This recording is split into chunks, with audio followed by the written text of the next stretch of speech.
ጨርሻለሁ። ውሃ ይዤ መጣሁ። እሺ ዛሬ ደግሞ ብሎ መካኒክ አረገሳ። ስሚ ነገርሽው? አይ አልነገርኩትም። እንዴት ነው እንደዚህ በአንድ ጊዜ የምነግረው? አቦ ንገሪውና ተገላገይ። ፍቅር እኮ ደስታ እንጂ እሽር አይደለም። ፈርቼ ነው። ትንሽ ታገሰኝ። መገላገል እኮ ለኔም ነው። አሁን ሳይመጣ ቶሎ ሂድ። ብዙ አታካብጂ እባክሽ። ምርጫሽን ምረጪ። ዛሬ ግን ሳናይሩ እንዳትመጪ።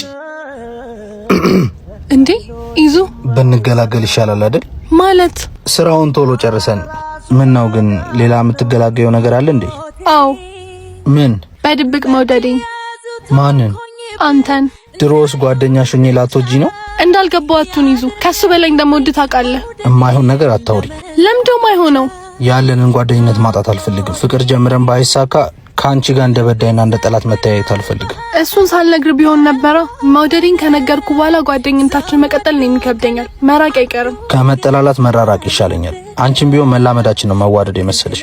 ጊዜ ሰተሽ አስቢበት። አሁን እቸኩላለሁ፣ ልሂድ። እያወራው ነው። ቆይ ሴቱን የመጠየቄ ነው እንደዚህ ያደረገ?